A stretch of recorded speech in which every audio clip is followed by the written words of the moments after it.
welcome to webinar 4, entitled Democratization of Education. Taking Malaysia as an example of one of the developing nations of 29.4 million people, we have more or less the same population profile, equal gender distribution, multi-ethnicity, and nearly 2.3% between 0 to 14 years old, 69.8% between 15 to 64 years, and 6.7% over 65 years old. This webinar session is held in conjunction with the National and Malaysia Day celebration with the Team Malaysia Prihatin, Malaysia Cares, to provide the uplifting spirit and feeling of patriotism and help to foster national unity. Henceforth, the main purpose of this webinar forum is to share experiences on how Malaysia, as one of the developing countries, have been democratizing its education at all levels. Number two, sharing the issues and challenges in implementing policies, and thirdly, exploring and examining evidences of promising practices of democratizing education in response to COVID-19 and the new normal. We are fortunate today to have a panel of education experts to share their experiences on democratizing education at all levels. The order of the presentation is based on the sequence of the topic to be discussed. The first speaker, the first distinguished speaker, we have Yang Berbahagia Dato Satinah Syed Salleh, Managing Director of Alpha Assoc of Education Resources, and the former council member of National Educational Advisory Council, ended the term on 31st July 2020. Dato Satinah was appointed as the head of Project Management Office Phase 1, reviewing the Malaysian education system, which the Malaysian Education Blueprint, a policy document currently being used by Ministry of Education. She is also actively involved in many NGOs.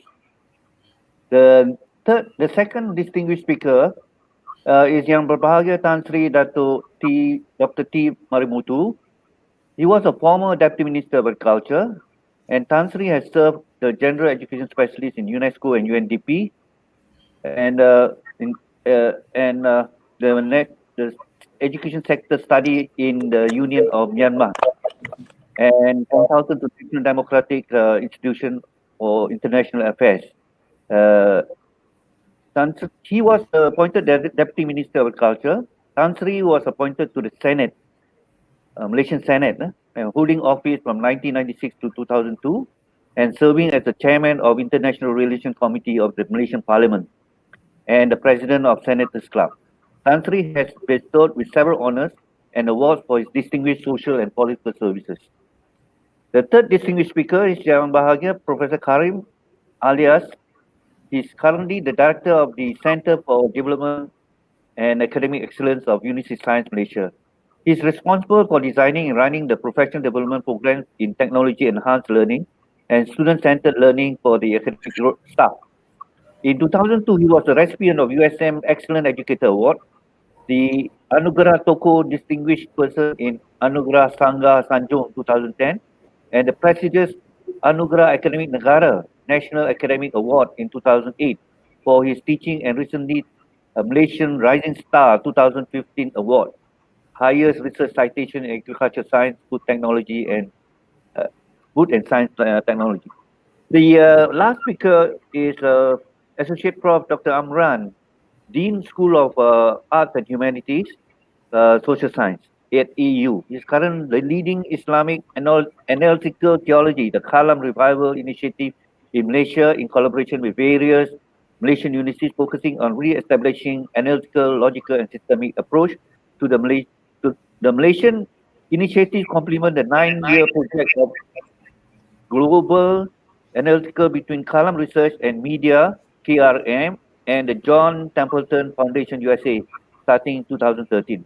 Prior to this, he was selected as a Malaysian partner for Atlas of Islamic World Science and Innovation at the Royal Society of UK and OIC in 2009 to 2012. He's also the founder chairman of Islamic and Strategic Studies based in Kuala Lumpur, and Malaysia, and Southeast Asia Director of Kalam Research Media based at Abu Dhabi, UAE. Once again, welcome to my speakers, and let me just read to you the procedure that we are going to have this. The speakers will be given the questions, and followed. We will have all the speakers delivering their thoughts, and followed lastly by the question and answer. And please pose your questions to whom you want the speakers to respond. Okay, so let me pose this question to the first speaker, Dato Satinah Syed Salleh. Yang berbahagia, Dato, having experience in policy analysis and planning, teacher education and private education, what is your views about democratization of education, especially in the context of K-12 curriculum? Dato, please comment on several research studies found that centralized state regulatory control presents risk to curricular and pedagogical diversity and academic rigor. Free and accessible public education is a prerequisite for nation building and social and political stability. Please comment on this context of urban-rural divide in the democratization of curriculum in the K-12 curriculum. And lastly, Dato, the Ministry of Education has reported 60% increase in international school in Malaysia from 2014, about 100, to 2019, about 160. In your opinion, is it a healthy growth? Thank you, Dato. Thank you, Prof. Assalamualaikum warahmatullahi wabarakatuh, and a very good evening to everyone. First of all, I want to say thank you to AeU for inviting me to be one of the panel speakers and talking about education again. Of course, education has been in my flesh and blood. But I also would like to mention, even though I have retired much earlier, but I've always been doing education with the Ministry of Education and with some of the NGOs. And I'm also one of the acting president for Malaysian Association for Education, whereby that we really look at the policy and so on. So there are a couple of questions that was posed by Prof just now. Yes, I have been very lucky. I've been in the public education, looking at public education system as well as private education system, mainly on the K-12 education. But it is kind of hard for me to answer one by one the question. So I would sort of present my thoughts, through, it will be actually interlinked between one question to another. But I think the key issues now here, the key point that we are talking about actually is on democratization of education. So when we talk about democratization of education, we are basically fundamentally, we are talking about access to education.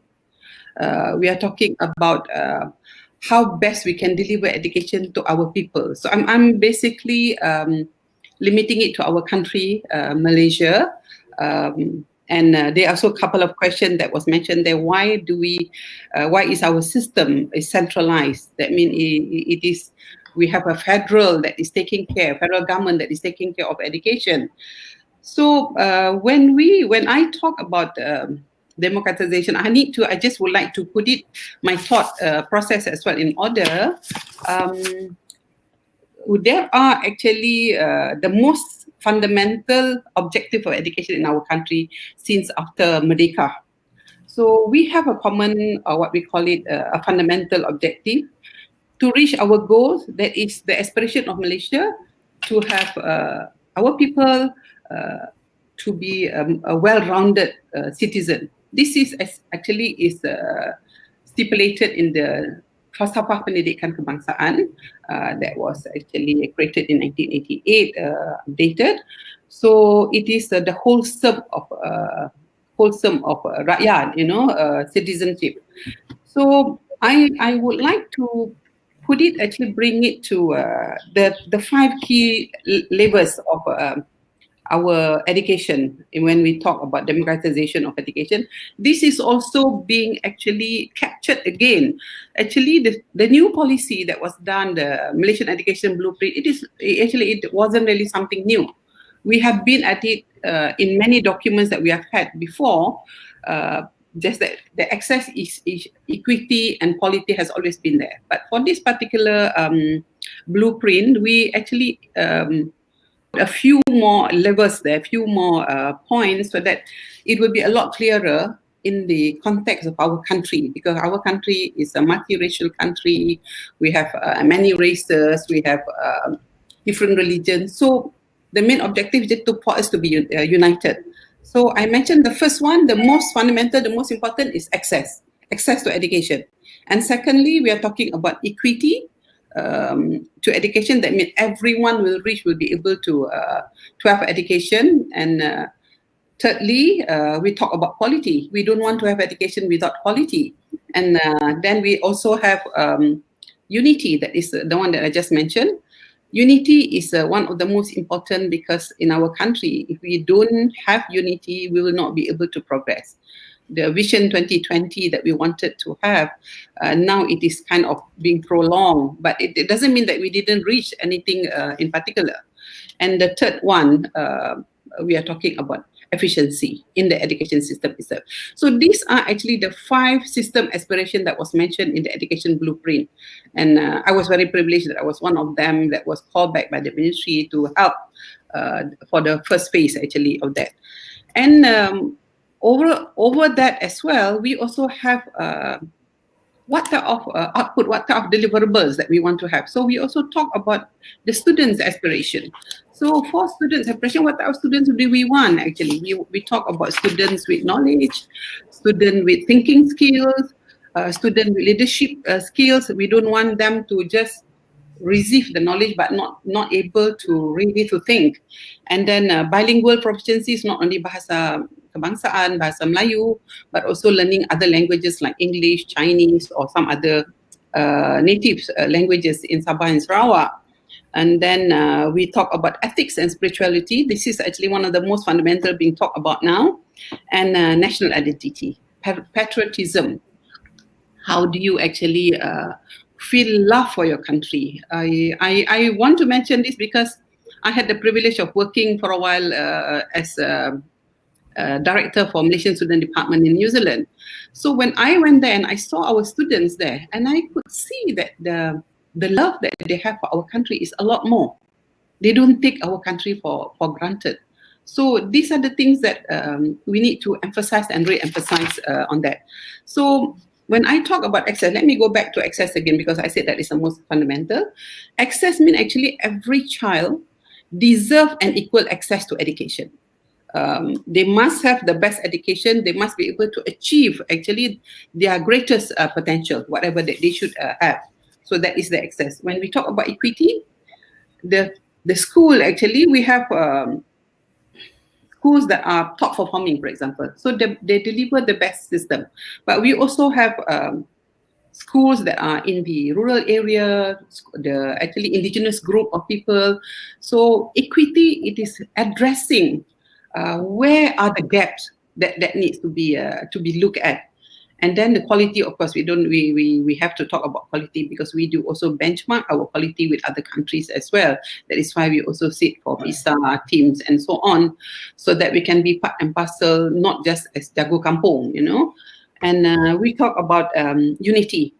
Unity is so fundamental, because to be frank with you, I just see this as something that is not getting better. During the time when we were in school, when I was in school, when I was in the university, I used to have my roommates, non-Melayu, non-Malays to be, and we were good friends, you know. So this type of things actually, it has actually deteriorated a bit. Let me put it that way. I think we need to be very open about certain things that we need to do. And I know that the Ministry of Education is doing their very best in terms of bringing this unity back, not only mentioned in the education blueprint, but also in terms of implementation that they are doing, some of the initiative that is being done.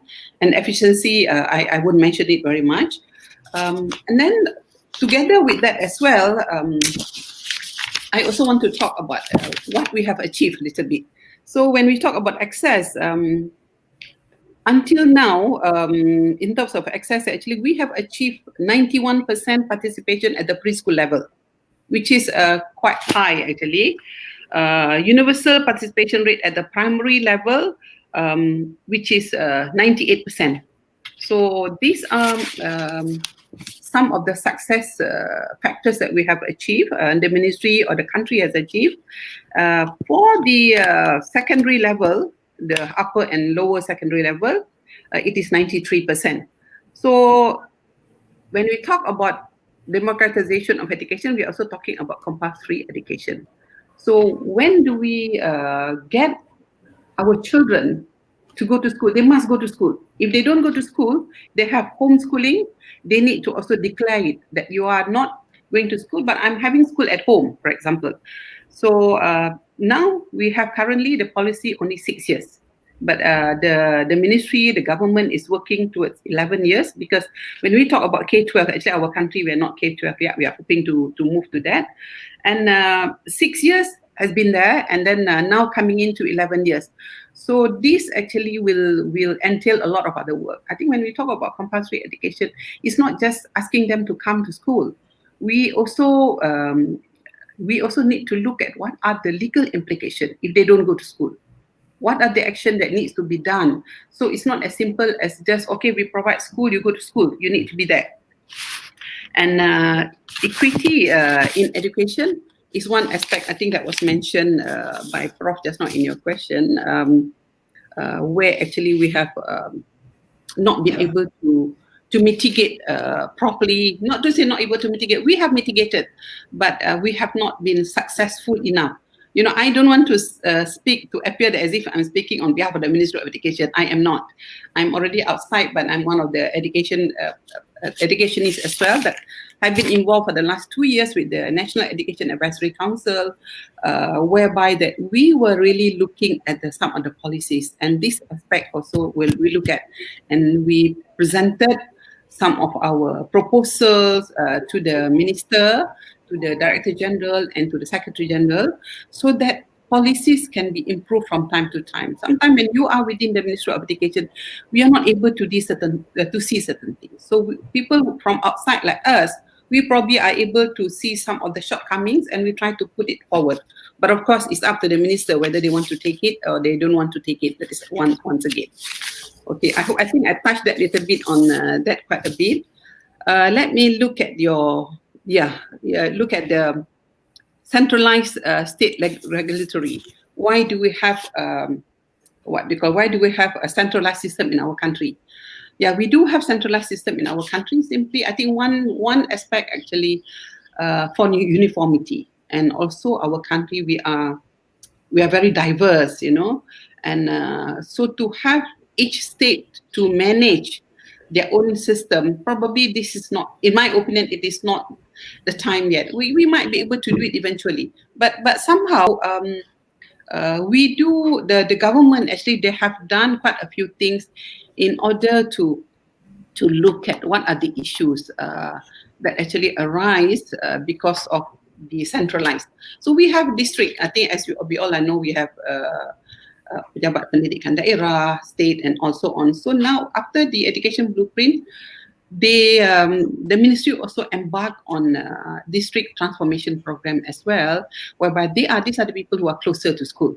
So this basically, when you do this, actually is for us to look back whether the expression that we have for the student and for the system itself we will be able to deliver them.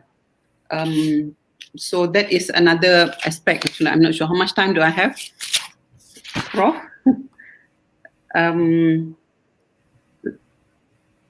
Let me also look at the the private education. The last question that you have there, I think I just jumped a bit from your question. 60% increase in terms of international school in our country. This is actually from, I was looking at 2012.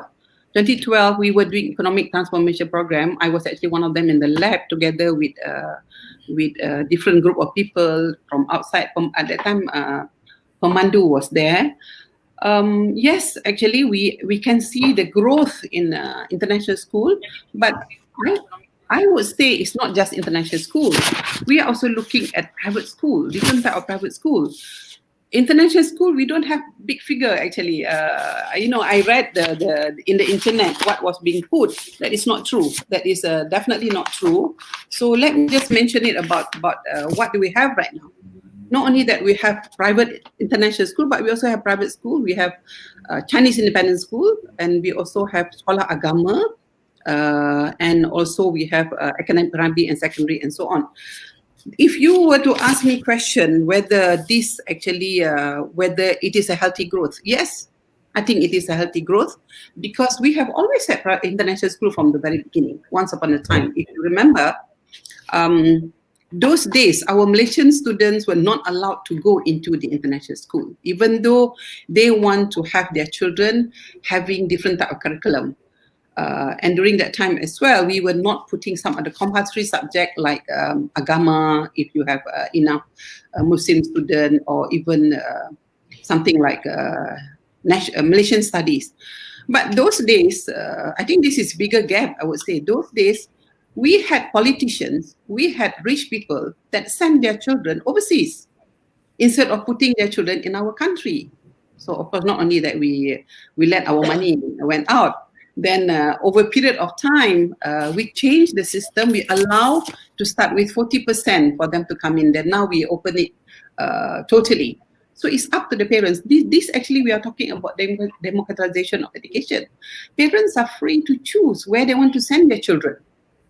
But it doesn't mean that international school, they are good school, international school. If you go to international school, you cannot go to public university in our country. You have to go to private universities or you have to go overseas to study. Once upon a time before, when I was mentioning, I'm quite blunt about this because yes, politicians used to send their children overseas to study. You can see now many of our politicians, they were in the UK or they were in different places. So now allow them to come to international school, whatever that they want to study, and they can still be in our country. And they also introduce different type of subjects. So I won't say that it's a threat.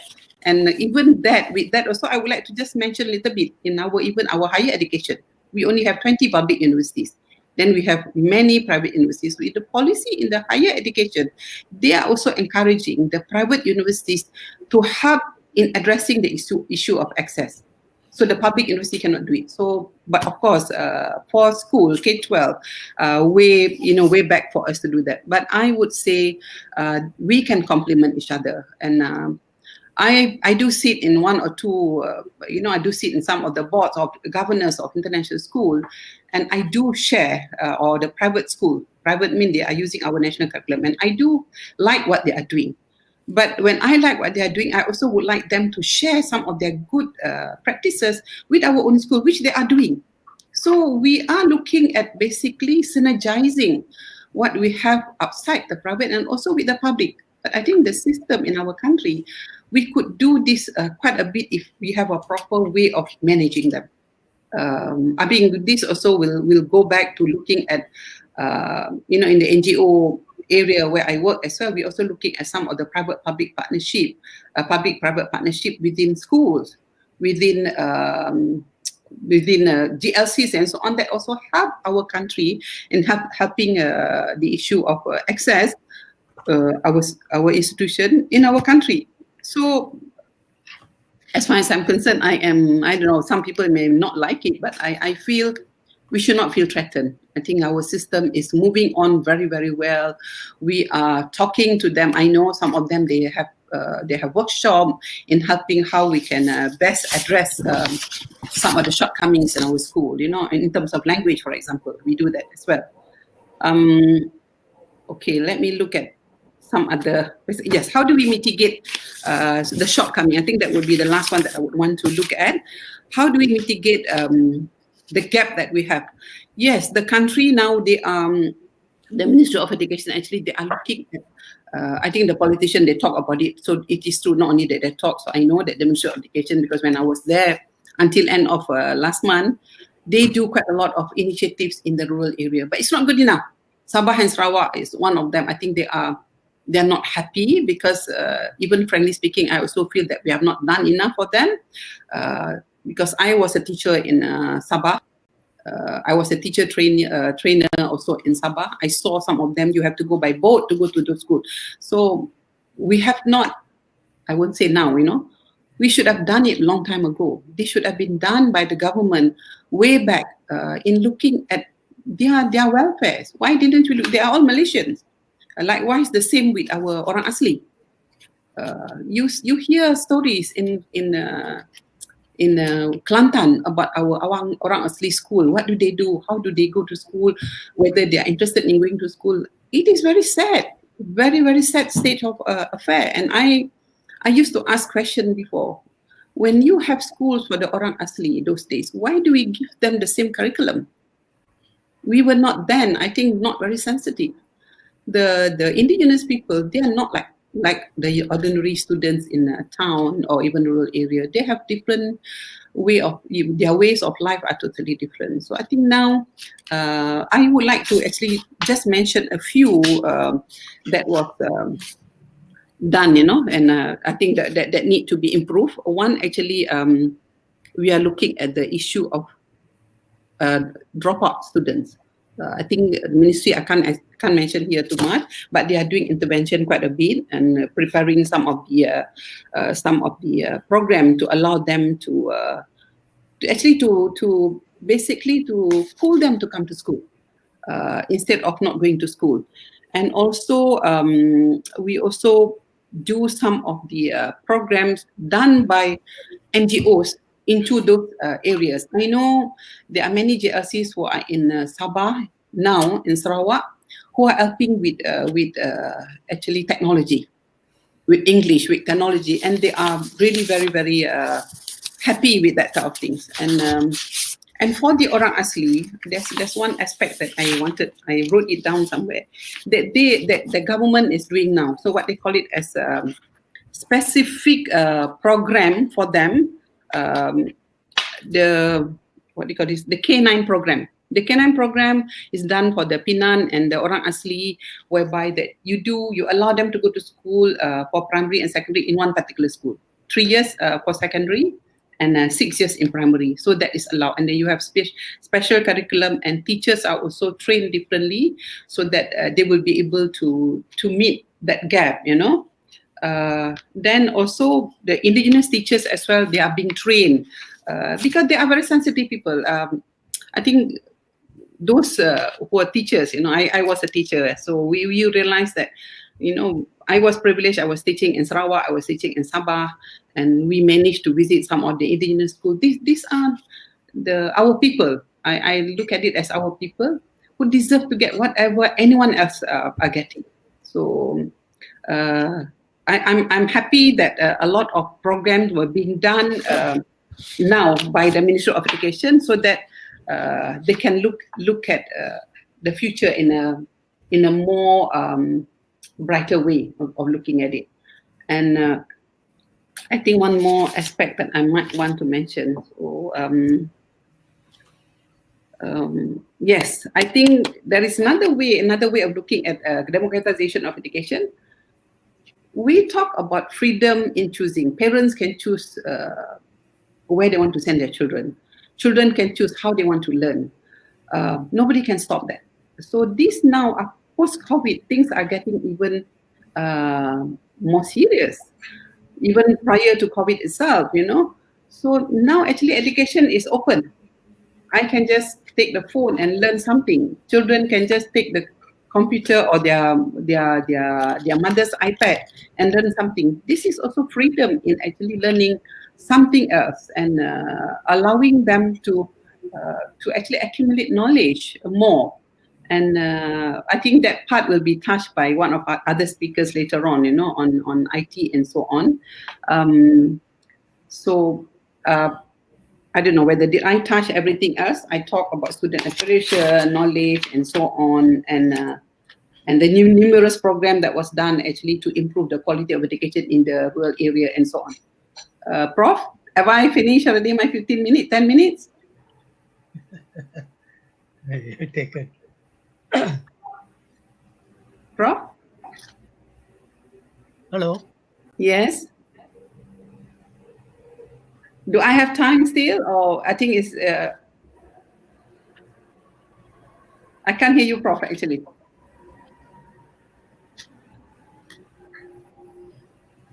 Since we are still talking about it, I think one of the other issues that they're doing actually is sending actually CPD for teachers for the rural areas, and sending some of the good teachers there with actually special privileges when they go there, like probably increment, in promotion and so on. Prof? Maybe I can't hear you, Prof, actually. Maybe sounds problem, I think. Okay, now I can hear. I can't hear Prof, but I can hear the rest. Hello? Can you hear me? Yes. Sansui, I can hear you, Sansui. Yeah. Hey, what's happened to the Sorry, channel? the microphone has given me some problem. You can hear me now? Okay. Yeah. Okay. Thank you, Dato Satinah, for touching the issues of the K-12 curriculum. Basically, you are focusing on the 5 pillars: accessibility, equity, quality, unity, and efficiency. And I can see that the democratization of education in Malaysia is also in tandem with the United Nations declaration to have right to free and compulsory education. So Right. I'm looking now towards the question, and questions will be raised later on. So we will move to the second speaker, Tan Sri Marimuthu. This time we shall like to know from you about the tertiary education. And we know that you have grown from a humble beginning in a rubber estate, and how you have managed to uproot yourself from the backwater environment to become a professor at University Malaya, and later as a deputy minister. Despite these odds, how have you achieved such a successful career? And you are also a fighter and a champion for democratization of education for all Malaysians, like my first speaker, especially the underprivileged ones. May I know what needs to be done for them and a policymaker to alleviate the suffering, especially at the tertiary level? Tan Sri, the statistics of education indicates in 2016, Malaysia has a good 26.3% of its population having tertiary education, almost at par with several developed countries like Japan at 24.6% in 2014, Germany 36.5%, UK 35.6%. In your opinion, what factors have contributed to the growth, and what further efforts could be done to increase the education attainment at the tertiary level? Lastly, Tan Sri, there are 20 public universities, 47 private universities in Malaysia. Can you predict the future of the university education 10 years from now? And could the private universities outshine the public universities? The floor is yours, Tan Sri. Thank you very much, Professor Siow. There's a lot to cover. I don't know whether I've got enough time to do all this. However, and the first question is, how did I pull myself from rubber estate to the ivory tower and then to Parliament? Well, this is all the road. The journey has been a very arduous and long journey. It has had many challenges and roadblocks on the way, and I had to fight all this, overcome these hurdles to come to the university and whatever career success that I've had. Little bit of history. When I wanted to go to school, there was only the Tamil school available in the plantation. During the colonial policy, I'm talking about colonial policy. That's the time that I went to school. Vernacular education was just to provide the masses elementary education so that they will become better farmers and fishermen and rubber tappers so that they can keep accounts. So that was their actual policy. But there was the English medium school for them to uh, produce white collar workers so as to man the administrative services. So this was the uh, educational backdrop then. So how did I make it? Uh, it was only through education, the magic of education, that has made me what I am, what I have succeeded. That is from elementary Tamil school to an English school. And that was a hurdle. The first hurdle that we had to come to identify an English school, English medium school to come to. And my father and the teacher thought that I'm quite able, and therefore they looked for a English school, and we had to walk something like 10, 15 kilometers at that time. And then I joined a private education, private English school in 1948, that in primary one. And then primary one, and that private school only had six until standard six. After standard six, we did not know where to go, and the only available school in that area was an English school. And the English school, they did not take me first because when I went there, they said we are full up and we are overaged. And that was a problem that my generation faced because of the Japanese occupation. We lost something like four years of education, and we had to catch up. And in the private school, they had this system. If you are good in the class, they gave you double promotion. Therefore, in that 6 years, uh, in the I was able I was able to get about three double promotions. And so I was in standard six, standard seven, what they called it, uh, form three. When I went in there, they changed it from standard seven to form three. Uh, Form three, form four, form five, I was able to get into uh, an English school, and I finished my senior Cambridge in 1955. It's still colonial education. But because we are going to get our independence in 1957, and therefore we needed uh, people with education and skills. So a committee was appointed under the chairmanship of Tun Razak, and the report is known as Razak report.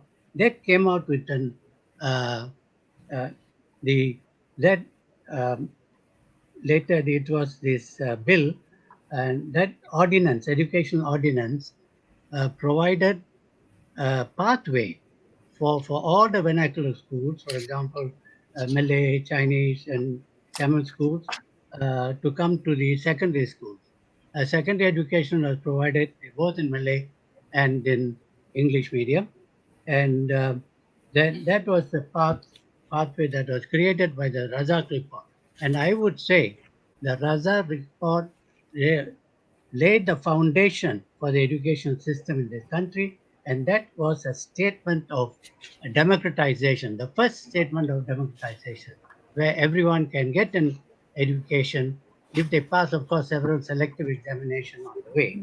So that is how I think I was able to uh, go this, uh, get on with all the hurdles, and then come to a system where after I finished my Form 5, which was known as school certificate, Cambridge school certificate, then I went to Windsor Lodge, came back, taught in schools. I taught in Ibrahim School, and I taught in Alustar College. Sultan Abid College. Then again, I was able to get a Commonwealth bursary to go and do a master's. And then I got a lectureship, assistant lectureship in 1970 in the University of Malaya. After that, of course, until 1990, I rose up to the professor in social psychology of education. Then 1991, I was invited to contest for a parliamentary seat in Teluk Negeri Sembilan, and I successfully got into parliament. And during that time, I was made the deputy minister of agriculture under Sanusi Juni. That is briefly my what you want to know, because my focus today, and you have asked me to do that, on disadvantaged education for the people who are being marginalized in education. So our generation who missed the 4 to 5 years of schooling, when we got into schooling, especially in English school, we felt it was a privilege, and we did not take that for granted. That contributed to the success of our my generation success. But during that time, of course, we were the lucky ones because the others did not get as much a chance as we have had. So the democratization of education for all Malaysians and the underprivileged, as I said, was the raza report. And going back to your next question about whether we need to have more places and so on, I think after the Second World War, the revolution of expectations have gone up, especially after the Second World War, because people felt that the colonials they were defeated, and the aspiration for education, the demand for education increased, but we were not able to provide for all because of selective examinations on the way. We had statistics examination, Form 3 examinations, of course, Form 5. So along the way, we had to, for example, after the the primary selective examination known as MSSE, I think only 40 to 50% got into secondary schools. There was so much of wastage, and in that connection, that in 1965, the 9-year common schooling was introduced, a comprehensivization of education, meaning this is another uh, important point in democratization of education. Everyone can now go up to 9-year education. Even then, there was a lot of wastage, and the government appointed the dropout report, a committee for dropout report. I was happy to know that I was also a member of the dropout report committee. We had a consultant from University Berkeley, Professor Alan Wilson, who guided the research. And there again, there was a lot of wastage. They found something like 60% of students left school during that 9-year period. Therefore, I think in terms of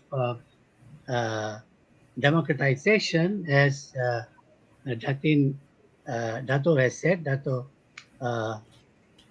Satinah has said that the access was provided. There was equality of access, but there was not equality of achievement. I think this is where I think we'll have to work on. You asked me, what do we do about these people? Well, the education system itself has remedial classes, remedial education, and so on and so forth. But apart from that, we have to tackle them at the primary level and the kindergarten level. I'm happy to note that enrollment in kindergartens and primary level is something like 91% and 98%, which is very encouraging. It is comparable to other developed countries. But what do we do in terms of the quality? Because the problem that they face is when they come up to uh, education at the uh, end, the Form 5 level, their quality is not, they're not achieving. Therefore, I think we'll have to catch them early during kindergarten and lay the foundation, strong foundation, which will be there with them for the rest of their educational careers. I think time is running out. And just in terms of the other thing that you talked about, 25 years and above, uh, uh, that I think we have got uh, enough places available before public universities themselves cannot provide the places. Therefore, we had this private education. Private education enrollment now is almost more than the private public education, public universities. Therefore, we had to, you need not worry about that. They will find the places. And fourthly, finally, so that's what we are talking about, I think. The only issue now is we have democratized education, both at the public and private level. The issue would be, maybe during the question time, you can tackle this quality. Quality because of the graduate unemployment. They are not able to get the job. Why? Because they are not fulfilling the demands of the employees. They don't have the communication skills and so on. I will stop here because I've taken about 15 minutes. Thank you. So thank you, Tan Sri. Ladies and gentlemen, your questions will be answered at the end of when all the speakers have given their thoughts. So we will reserve the questions later on, and we will move on to the third speaker, Professor Karim Alias from USM. All right. So we have heard the uh, democratization of education. Prof. Dr. Dato Satinah has touched on the K-12. Tan Sri Marimuthu has touched on the tertiary level.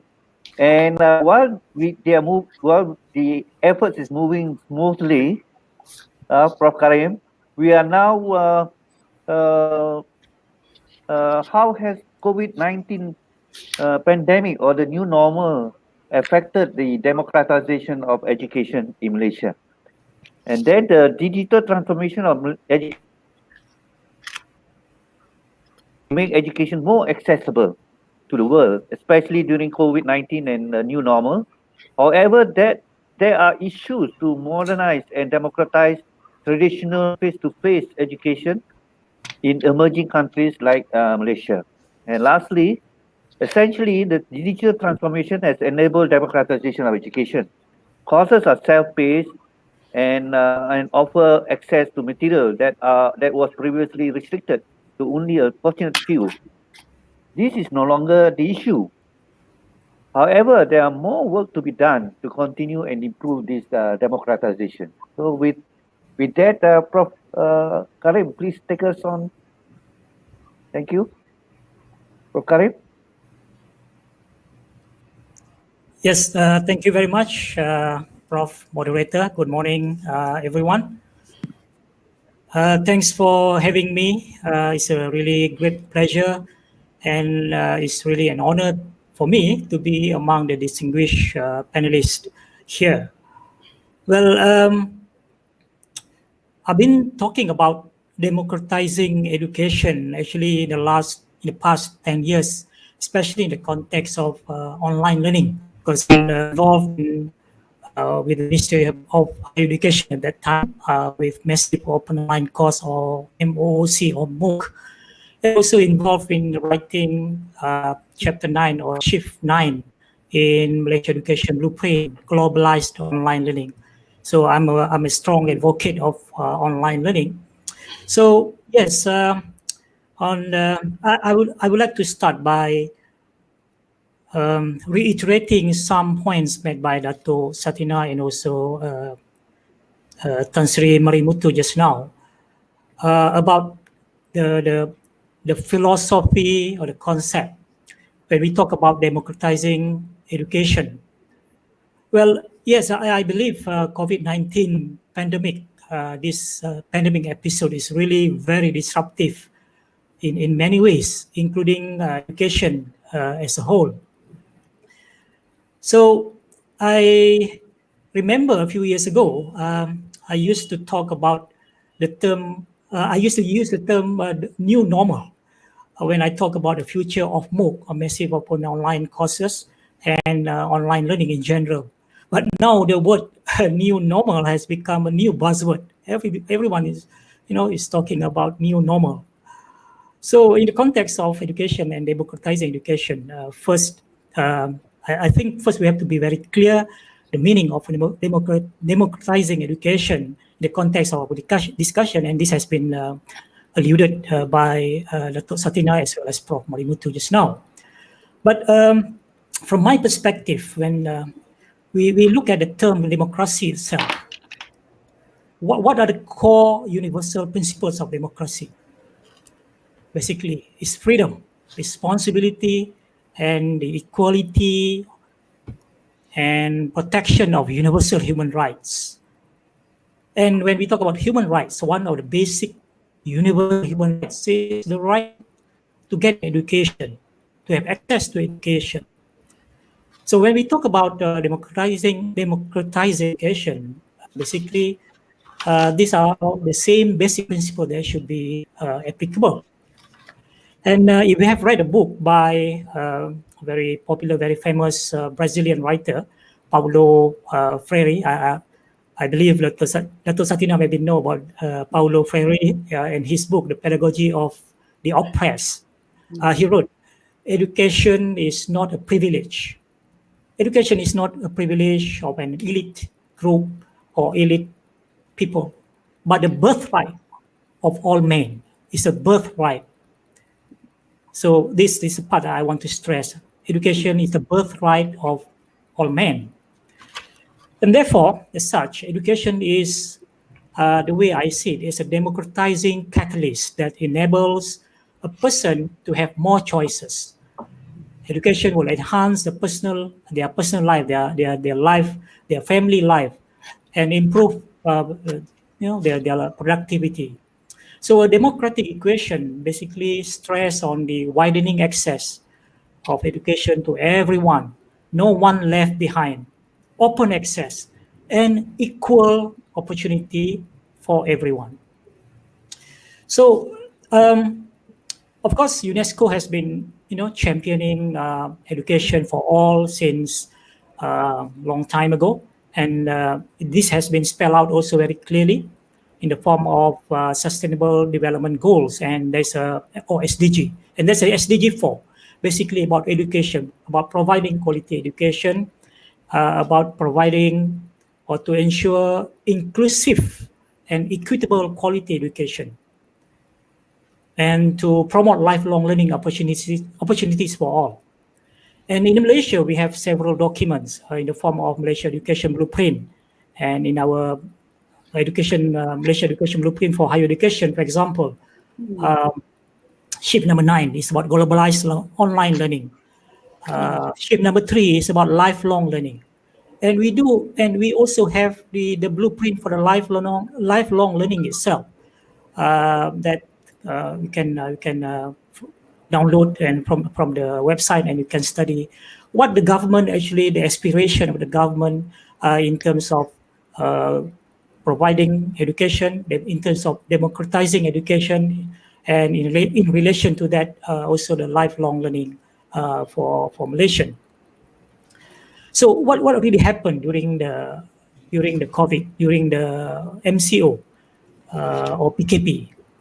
So during the MCO in March, right, when we started in March, teaching and learning has to be shifted online. The schools are closed, the university also closed. So we have to shift the face-to-face, conventional face-to-face teaching to online. And we know very well that the transition initially was not very smooth. even the ministry also was very uncertain and very unsure what to do. So they have to issue the instruction that we have to stop online classes and so on, and then we have to start again. So and we know when we go online, it creates chaotic situation, become very havoc, and the students, both the teachers and the students, also are facing the issue, and we know that not everyone have the same level of accessibility. Because remember, democratizing education is about providing access, about widening access. It's about no one left behind. And what was the issue? So the issue was when everyone goes online. The issue, of course, whether they would have access, they have the connectivity, and it's not only about the availability of the connectivity, but also about the quality of the connectivity. Whether they have the high bandwidth or the low bandwidth connection. And also more than 90% of students actually access to the phone using their own what do you call this, data. So the cost of data is still very expensive relatively compared to other countries. And also the issue of content, the type of content that is suitable for everyone. Inclusivity, meaning that everyone, whether they are physically able or physically disabled, we have to address everyone. And also there's also issues of mindset as well as a skill set, both on the student side, also on the educators or on the teacher side as well. So if you look at the data provided by UNESCO, 1.6 billion students in 194 countries were impacted by school closures. And it's very apparent and very obvious that COVID-19 pandemic has actually amplified the deep existing inequalities in affordable and meaningful connectivity, to have access to the online, and there's an obvious disparity, a startling disparity, in fact. So I would say that when it comes to providing access, when the students go online, internet access become very, very crucial, very critical, and internet connection now has become a public good. It's a basic human right. I would say internet connection now has become one of the basic human rights. And when students have connection, because remember they are at their home, they are isolated, and they have to learn on their own, they have to be more self-directed. So I would say that it has never been more important, now to ensure when we go online and when we can have access, we can reach out to students no matter where they are in Malaysia or in the world. But when we look at the reality when we talk about the digital connection or the internet connection, the internet penetration in Malaysia now stood at, as of January this year, stood about 83% connection. I believe now it's already about 90%. And the number of mobile connection in Malaysia as of January this year, according to the statistic, is equivalent to 127% of the population. And the percentage of mobile connections that are using the broadband is about 91% as of January this year.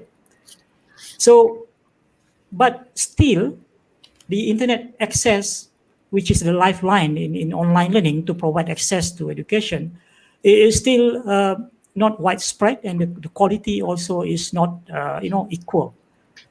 So in other words, the digital inequality has been depriving some students, in Malaysia and also in other parts of the world.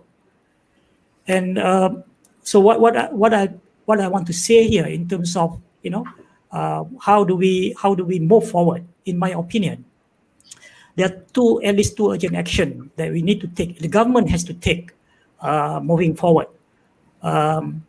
If we have to extend this, the MCO, for example, in the future. First, I think the government must immediately implement the policies to ensure that everyone can connect to the internet. And uninterrupted access is very, very critical. And also, I think the telecommunication companies, those who are providing the access of of the internet, must take urgent action to work together with the government to make sure that as many people as possible can connect to this, to this lifeline, so-called the talian hayat, which is basically the internet connection. Maybe they can provide a discounted data, which they have done to some extent, but I think they can do more. Maybe in the form of special kind of package, affordable package for low-income groups, and so that they can improve this connectivity to everyone, and maybe the physical infrastructure also to ensure that even the rural area would have connection. We don't want to hear another story that the student have to climb the tree or go to the higher elevation to get the internet connection. So those are among the things that perhaps I can say for this for now. But I think there are other measures that can be taken, and I think we should not be at the mercy of technology. We should also look at other ways and other means how we can reach out students and not restricted by the physical restriction, not restricted by the internet connectivity, but we can be very creative in terms of providing other means. Maybe we have to resort some of the traditional ODL or open distance learning mechanism even in order to make sure that everyone will still have access to education even when they have the the privilege or the facilities for to be connected for the to be done successfully. So as Prof Moderator, that's all. Yeah, thank you very much. Thank you very much. Okay, thank you, Prof. Karim. And you have indicated that everyone has the right to connectivity now. So Yes. there's a new movement. So in the mood, we are in the mood of celebrating the National and Malaysian Day. Yeah, 2 days time. And the next questions I will pose to the Professor Amran is connected to National and Malaysian Day celebration. So given our diverse and varied population profiles, culture, demands, expectation in Malaysia, how could we have the golden thread that could bind the nation together through democratization of education? This is also to fulfill one of the sub-themes on the national unity in the forthcoming National and Malaysia Day celebration, and with the main theme Malaysia Prihatin or Malaysia Cares.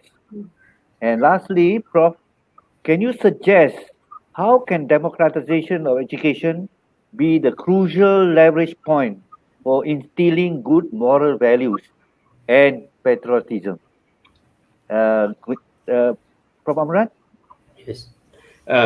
Thank you, our esteemed moderator, Prof. Siow, who are also Dean of School of Graduate Study at Syed University. My respected and learned fellow panelists, Dato Satinah, Tan Sri Prof. Marimuthu and Prof. Karim. Yeah. Assalamualaikum and good morning to everyone who are online with us now. I think Prof. Siow has raised a lot of important and pertinent issue for us to deliberate today about the democratization of education. All the learned panelists have shared with us how we are going to understand these issues, and also they already gave some insight how we are going to put this into practice in our individual, organizational, and also national life. Yeah? I'm personally very much enlightened by our learned panelists' ideas and wisdom, and certainly we as a nation can start thinking on how we are going to put all of these good suggestions into practice, yeah, for the purpose of strengthening our democratization of education. In response to Prof. Siow question to me, maybe I would like to give just my small input the issue, and I hope this can contribute to enrich our discussion today. How could we have the golden thread that could bind the nation together? This is a very tough question, Prof. Siow. Yeah? Through the democratization of education. Yeah? I would take golden thread is also can mean golden mean, yeah, or golden path that we already know from the ancient time. Philosophers like Aristotle and Plato talk about golden mean, yeah, and also in our Oriental and Eastern tradition, in Buddhism, in Confucianism, and also in Hinduism, they talk about middle way or middle path. And in Islam, we have the idea of wasatiyah, which is moderation and balance. Yeah? How we as a nation can strike this golden mean or this balance. I think it's very, very crucial for us to think now. And just now, if I can take from Dato Satinah, she said about this, what she view as a deterioration of unity level in our nation. And I think this is something which is very true. Yeah, many people I met, which is above 50s and 60s, always mention about good old time in Malaysia life, as if they are longing to go back to the good old time, maybe during 50s or 60s. Yeah, what happened to this good old time where the unity level are very, very high? Yeah, I can attribute to this situation to what I call as the hardening or narrowing interpretation or understanding of religion, yeah? Which used to be very, very deeply rooted to indigenous and social in our historical context, to a more abstract, detached, and we can call textual and literal hermeneutic of religion that been understood in recent time. Because of this, I think the deterioration of unity level can be seen out of this new hardened and narrowing religious humanities, yeah? Understanding of religion itself. So this is something that need to be addressed by us as a scholars. Yeah? Saying that we as Malaysian are going to celebrate our 63 years of independence and 57 years of Malaysia within these 2 months. Just in few days time, and then Malaysia Day. In itself, I think it's a great achievement for us to be able to sustain our nation with multi-ethnic, multi-religious, multicultural, and multilingual composition for such a long period of time so far. Yeah? And we need to continue preserving this national cohesion and stability for our own benefit itself, yeah? And for our future generation. Does the team Malaysia Prihatin or Malaysia Care is certainly timely and relevant for us to further strengthen our national unity. And I think there is no other effective way to promote and foster this national unity except through further democratization of our education system. Yeah, the more people become educated, the more they become enlightened and understand the real life, yeah, in our society. And to be specific on this educational pedagogical perspective, I think the team Malaysia Prihatin can be more meaningful if we put special attention to the effective domain of our education. What I mean by effective domain, we know already we have cognitive, psychomotor, and affective domain. Yeah? And I think this domain, which is basically underdeveloped or under less being emphasis in our education. Yeah, and we should take more serious attention to this effective domain in our education. Yeah, nationwide. To which related to subdomain like empathy, emotional attachment, being sympathetic, caring, tolerant, and mutual understanding. Yeah, which are very important if we are talking about Malaysia Prihatin. Yeah, or to bring back the unity level that Dr. Satinah has mentioned before. Yeah, and maybe perhaps because our education system have been for so long skewed to the cognitive and intellectual domain, and less emphasis has been put into this affective and emotional domain, which I think very crucial in what we are talking about national unity. And for that reason, I think when we talk about national unity through Perhatian concept, we need to start inculcating more input in effective domain, like the sense of mutual understanding and tolerance, the competency of healthy dialogue and dialogical skill among the Malaysian people, the appreciation toward diversity and heterogeneity in our society. All these things are very important for me. You are serious talking about the national unity through Malaysia Prihatin team that they take for this year. I think that what I can say about this, how we can kind of find the golden thread that Prof. Siow mentioned in his question. And regarding the education and how it can be used to instill the idea of patriotism and character building, and also to combat the corruption, we discussed before.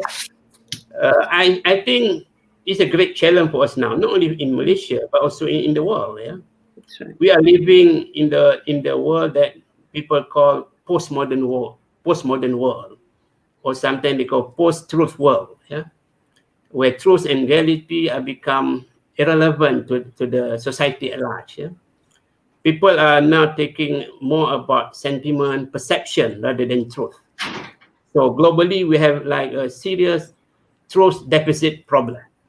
And as a nation, if you want to sustain our nation intact, to sustain our religion and our integrity, we must bring back this.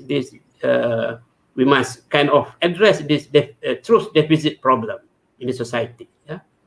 And I think through inculcating more ethical development program, kind of building character in school, I think we can try to kind of reduce the truth deficit problem that the world are facing now, not only in Malaysia. So, Prof. Siow, that basically my short comment on these two questions, and I hope this can satisfy your yeah. Thank you, Prof. Thank you, Prof. Amran. By the way, Prof. Amran is a philosopher, so his speech is basically laced with a lot of philosophies, ideologies, and so on. So we have come to the end, and let me summarize all the four speakers of what has been spoken. We started with Prof. Dato Satinah to talk about the K-12. The theme of today's discussion is on democratization of education, and we have the first speaker, Dato Satinah, to talk about democratization of education at the K-12 curriculum. Basically, she is touching on the pillars of democratizing education into 5: accessibility, equity, quality, unity, and efficiency. So this was further reinforced by Dato Tan Sri Marimuthu at the tertiary level, and Tan Sri has brought his own experience from growing up in the estate and how the democratization has affected him until he became the deputy minister. And then while this was going on smoothly, the COVID-19 came in and put a stumbling block in the democratization of education. And we have an expert on e-learning, who is Prof. Karim from USM. And he has also inserted another element of democratization of education, that is, everyone has the right to connectivity. And lastly, the last speaker, in fact, he has also summarized the other first three speakers, but he has enlightened us about the golden thread of that can bind the Malaysian society together. What we have need to further enhance it through the national Malaysia Day celebration on Malaysia Prihatin. So I will now pass on to the floor with the few questions that was raised. And as usual, Dato Satinah, you have more questions than others because you were the first speaker. But we can we have the first question for Dato Satinah? Yeah, Dato. In your views, what are the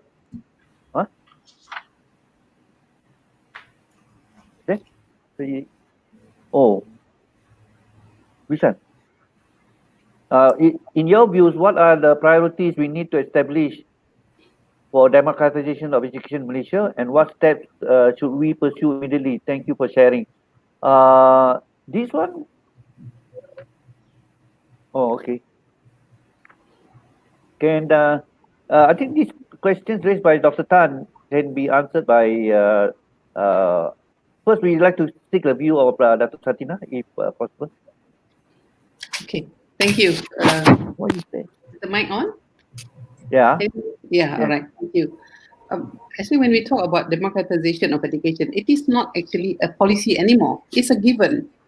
Because we have been doing this from the very beginning in all the documents that we have. Can you hear?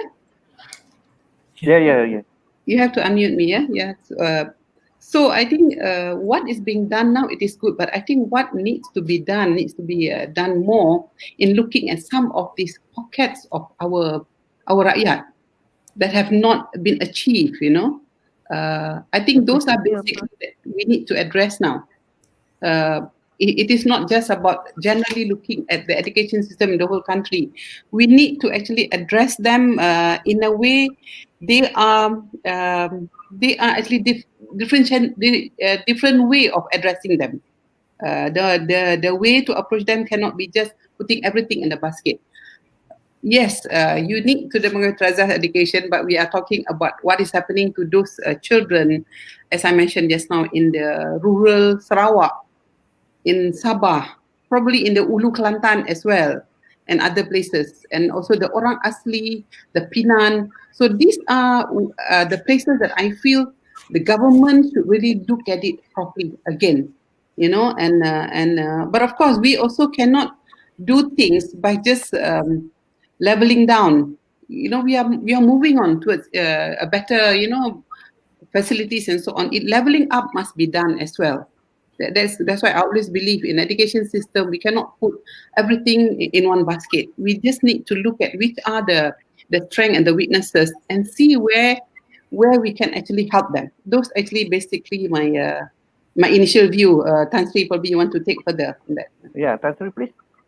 I think I have given you some idea of democratization, starting from Razak report, and of course all the blueprints that have been coming out of the Ministry of Education. There's no problem in terms of equality of opportunity for access. It is there. You want to go for higher education, you can, but public education, universities, places are limited. But coming the private sector, the opening of private sector, democratizing the private sector is a boon for people. And the only problem would be, as Dato Satinah has pointed out, is access is there, but then they may not be able to avail themselves into private education. Therefore, what do we do about that? That is the priority. Can we help these people from B40 families and then all the other marginal groups that are in Kelantan or in Sabah and Sarawak? Those are the things that we have to think about. And how do we bring them to the mainstream of education? Prof. Karim, anything to share? Yeah, I think the main point has been covered by Dato and Tan Sri. But I think I think we have to revisit some of the things that have been taught by in the blueprint, for example, in our education blueprint, in our lifelong learning blueprint as well. I think much has been discussed and spelled out very clearly in the blueprint. But as usual, I think the last mile, in terms of the implementation, there's always we have problem in that area. The stumbling block why we still have those like the marginal groups as mentioned by Tan Sri. Why the opportunities already we have provided a lot of things. Still, we still have some groups that are not able to have equal access to education. For example, we were talking about those in the rural area, in the remote area, in certain parts of our country. I think the government has put a lot of investment through Ministry of Education, billions of ringgits, and we're not sure if things have been done properly and channeled, in the right direction to upgrade the infrastructure, for example, to upgrade the standard of living, to help all those families, those families that don't have access even to the school in Sabah and Sarawak. If this had been, if the action plan in the blueprint has been executed properly, I believe the issue of democratization at this point in time will be still there, but will be very, very minimal. So I think we just need to revisit some of the good work that have been done by Dato Satinah and other groups through the blueprint. Okay, anything to add, Prof. Amran? No, I thank you, Prof. I think the panel have said enough. It's already. Okay. So we move on to one last question where the time is catching up. The question is, UNICEF report recently said that 463 million children around the world don't have access to virtual learning. 52% children in Sabah either don't have internet, gadgets. Millions of students, especially in Malaysia, lost a lot in terms of education during this pandemic. How can the government make up this loss? Because UNICEF said these losses will be felt for decades. Okay, so I think Prof. Karim, this is more towards your forte. Yeah? I thought that the number, there's a UNICEF report. I thought the UNESCO, I think, report a different number, maybe more than that. I think almost double. 7 or 800 million of children actually are deprived. We are talking about when everyone do the online. We cannot go to the school. We have to ship everything to online. So that's the issue. Well, I think there's an urgent need now where the government should know now where to put the money, where to invest in terms of upgrading, closing the digital divide. I think the issue of digital divide, although we have been talking about it for a long time, it's closing up. If you look at the internet connectivity, for example, that now stand probably 80% or maybe 90% now. But it's not only that. It's not only about connection. It's also about providing the learning resources that the student can have access to if they cannot access it online. So what's the option? I think these are the different options for the contingency plan that we need to put forth by the ministry, and to put the money where the investment will make a great impact in terms of closing up the digital divide, and also in terms of providing access to everyone regardless of their where they are located in Malaysia. Yeah. Okay, panelists, anything to add from your side, or we move to the? Can I say? Yes, I think country. in terms of loss of education during the COVID period is actually a loss, because I read somewhere it's a loss of childhood. I mean, they want to meet with their peers and they want to interact with them and they want to play and so on and so forth. That was not available. I think in terms of internet connection, I think Prof has already talked about there is a one more lah. deficit, but the more important is the deficit in learning, the deficit in education. How can we overcome that?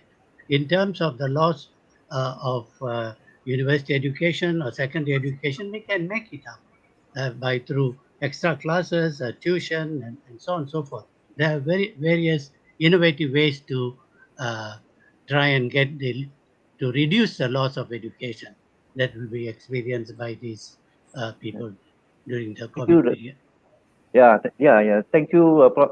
Tan Sri. Anything to add from? Can I add a little bit? I would like to just echo a little bit when we talk about COVID-19. What happened? We were on MCO, not able to go out, but you lost that time when you should be bonding with their children. But what I like about the COVID thing, actually, I really feel that there was such great blessing because we had family together. We had parents that were able to actually talk to their children. These are the things that has been missing even in the education system. We found out that parents send their children to school, but they don't bother about it after that. So I thought that aspect of it was a plus point during the COVID-19, during the MCO. That was my view. And we see that is the thread that can be used in binding the value system in our country as well, slowly. Wow. Thank you very much, Dato. You're very insightful. Last question. 20% of SPM school leavers do not continue into post-secondary education, both at the college level and skills level. This would be an effect on human capital development of the country. Are there policies to address these issues? So these issues are, I think, shall I pose this question to Dato Satinah? Okay, thank you. I think that this is another issue of access, not only access. We were also talking about, I think I did mention about dropout. What happened to our children after Form 5? Where did they go? We don't know where they are. They are like missing children. Whether they go to work or they go to university or they go to polytechnics or they go to skills training centers. I think one of the biggest issue, what happened actually now, the ministry or the government need to look at actually, how do we actually put all these things in perspective? We have 7 ministries taking care of technical vocational education. That is huge. Do they speak to each other? So do they trace actually where they have gone? So that is one aspect that we need to look at it. And secondly, I think we have been talking about the importance of TVET because some of our children, especially in the rural area, they are not academically inclined. They need to do with their things with their hands. They are vocational things or whatever it is. The government has been talking about it since I was in the ministry, but implementation has not been, it has not been very, very successful. Money needs to be put into this because otherwise I think our children are going to be just everywhere. And I appreciate Prof. Ilan, the question. I think this is one aspect that we need to look at. The human resource development as well are looking at it through different style of doing things. Prof. Moderator, probably this is one aspect that at the end of it, I think let us really do it because at the end of it, we are talking about generally all our children in the country, not just a small group of them or a portion of them. I hope that answers the question. Yeah. Yes, Prof. Tan Sri, you are in the tertiary level, so any addition to what yes. Satinah has been saying, looking at only 20% of SPM school leavers do not continue. That means 80% are continuing with post-secondary education. That is a plus point. But this 20%, there are spaces. There are so many skilled institutions waiting for students to come and enroll. They don't. So I have known we have got several, private and public institutions giving them allowances and so on. Come then to learn a skill. Still, they do not have sufficient numbers in those institution, and mainly because, as Satinah has pointed out, they want to go back and find work and then do something, help their parents or whatever it is. But it will be good to identify who they are and what they are doing. And if we can help them, it'll be good. Prof. Karim, from your online or e-learning perspective, how can this help to solve the issue? Yeah, there's actually a great opportunity. Although they don't continue to the post-secondary education, but that doesn't mean the end of the world or the end of education for them. Based on the concept of lifelong learning. And now, with the flexible education framework that we have now, there are many kind of multiple ways, multiple entry, multiple exit. I think the ministry and the MQA actually has provided many different opportunities under the flexible education initiative. So that's why now we have FLA, FLC for credit transfer. Now we have micro credential where we can bridge now. It's about bridging the non-formal or informal education with the formal qualification. And these people, although they go to work, and if they still have intention to get a formal qualification, there are many different pathways they can take under the flexible education. They can go to the FLC and so on. And with micro-credential, that will be even be more flexible now. So as I said, there's many more opportunities for them, although they are not able to go into the formal education in the first place.